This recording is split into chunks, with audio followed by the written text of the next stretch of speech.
Sunday was a really eventful day for the Congress party, lots of ups and downs. It started early in the morning with the announcement from Milind Deora that he is quitting the Congress party and joining the Eknath Shinde faction of the Shiv Sena, ending his family's 55-year relationship with the Congress party. And we'll come back to that, but that announcement also came on the same day that Rahul Gandhi was beginning the second leg of his Bharat Jodo Yatra, or the Bharat Jodo Nyay Yatra that he's calling it, from Manipur. The third thing that's happening is, of course, the Congress's decision after 2 weeks of deliberation not to go to Ayodhya and attend the inauguration of the Ram Temple, and what sort of implications that will have on the political future of that party. Let's break all of these things down, starting with Milind Deora. Now, after Deora announced his resignation, he said some pretty damning things about the party. Fundamentally, he said that this was a party that would encourage talent, and it would also encourage the country and come up with ways to take the country forward. Now, all it wants to do is speak against PM Modi. Whatever he says and does, that is the one goal of the party. That was a quote from Milind Deora. Now, the latest cause for unhappiness, from what we understand on Milind Deora's part, is seat sharing with the Uddhav Thackeray faction of the Shiv Sena. Now, Milind Deora and his father have always contested the Mumbai South seat, which in the last election that took place, they lost to Arvind Sawant of the Shiv Sena. Now, Deora has lost this seat twice consecutively, and there were rumors that in this current seat-sharing conversation in the India bloc, that he would have to give up that ticket for the Uddhav Thackeray faction of the Shiv Sena, which he was not happy with. The Times of India also reporting at this point that initial plans to join the BJP were nixed when Eknath Shinde promised to consider Deora for a Rajya Sabha seat instead, and that is why he has decided to go with the Eknath Shinde faction of the Shiv Sena. Now, a senior Shiv Sena functionary told the TOI, and I'm quoting, he decided to join the Shiv Sena on Shinde's assurance that he will be considered for nomination to Rajya Sabha in place of Anil Desai, whose term is nearing completion and who is with the Uddhav Thackeray faction. However, this exit really is a warning bell for the Congress that has lost so many of its young leaders recently. In fact, I want to put up a photograph for you. If you see this photograph, it was taken towards the end of UPA 2.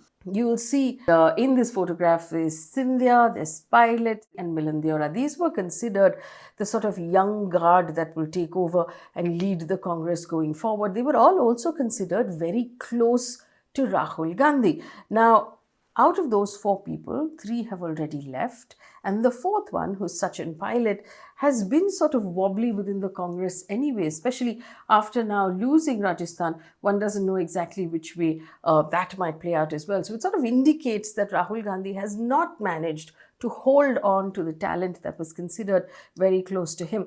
Also, Deora and his father, Murli Deora, have played a crucial role in the Congress. Murli Deora enjoyed a very close relationship with both Rajiv and Sonia Gandhi right from the 80s. It's been written about quite extensively, but despite the family closeness, they were not able to keep Deora in the party, and that perhaps also shows that maybe there is a disconnect right now between the Gandhi family and what's happening in their party and the decisions that are really being made within that party. Sources say that Deora has left the party after what he called a very long and a very futile wait for attention. This resignation, like I told you, came on the same day that Rahul Gandhi started his yatra. Now, there were some members of the Congress who accused the BJP of timing it accordingly, so to take attention away from the yatra. But let me just take you through the yatra itself. It's about a year on from the first leg, follow-on of the Bharat Jodo Yatra, which is considered successful within the Congress party. Now, remember, he walked from Kanyakumari to Srinagar, crossing about 3,000 kilometers.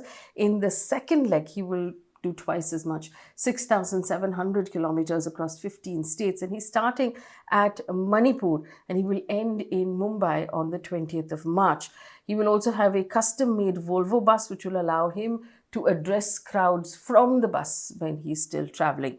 Now, the party's decision apparently to begin in Manipur was to draw attention to the fact that there's still ethnic strife going on in that state, and specifically Jairam Ramesh of the Congress party made a statement saying that the Prime Minister has not visited Manipur in this entire time after about 8 months, and he has not broken his silence.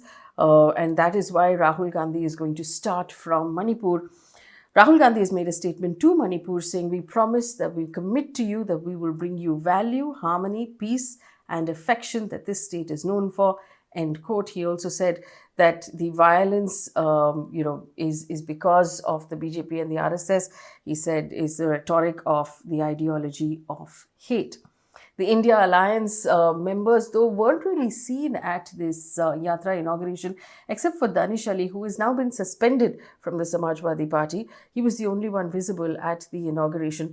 There were some people on Twitter who said that a lot of the Congress leaders weren't able to make it because of the terrible delays of flights from across the country. So a lot of them couldn't make it to Delhi on time for that inauguration, and that's why they were not there. But no real sign of the strength, show of strength of the India bloc at that Bharat Jodo Yatra either. So the question now remains whether Deora's exit will hurt the Congress party and whether it will hurt the India alliance even further, and what that means. That brings me now to my third point, which is the decision made by the Congress party to skip the inauguration of the Ram temple. Now, lots of political experts and people who've been watching closely have put out their statements about it, many saying that this was a bad decision. Now, these developments all come at a time when Mandir fever is really catching up across the country. We can see people are planning trips. There are buses that are being inaugurated. Special trains are going towards Ayodhya. Special flights are going towards Ayodhya. An airport has just opened. So there's a lot of excitement around this. And it does seem like this is something the whole country is participating in. But the party on the 10th of January said that it will skip the consecration ceremony in Ayodhya, which is taking place on the 22nd.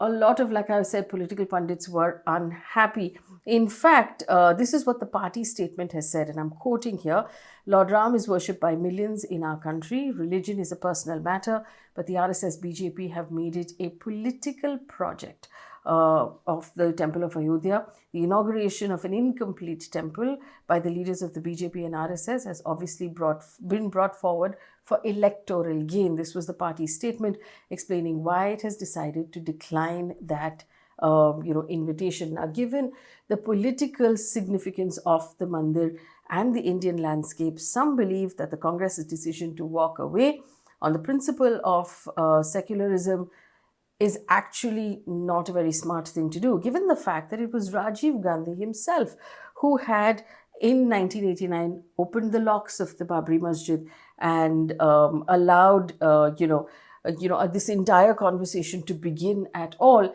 This is a legacy that the Congress is not owning at this point. Also, when the movement first began, Indira Gandhi was the Prime Minister, and she did allow the first sort of procession to take place as well. So this is something the Congress is now distancing itself, but really it's being caught between a rock and a hard place. If you consider it, the Congress not wanting to go to Ayodhya and applaud for the Prime Minister, but instead staying away, is it alienating itself from a country full of people who are now celebrating the Ram Mandir?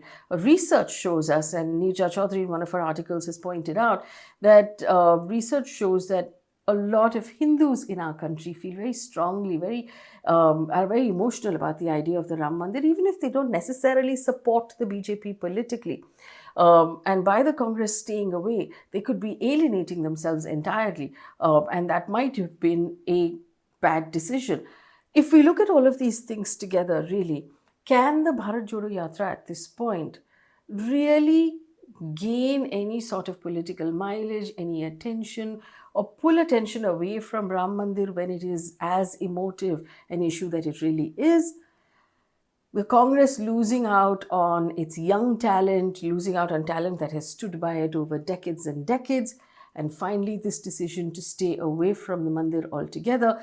Does it seem like the Congress at this point doesn't have the nuance and the sophistication it needs in the decision making and the policy making, and having said that, going into seat sharing conversations with its allies, strong allies like Mamata Banerjee, Arvind Kejriwal at this point, who are not giving up any of their own ground? Would this really be a party that can hold that India alliance together? Are they prepared for this big election? One tends to wonder.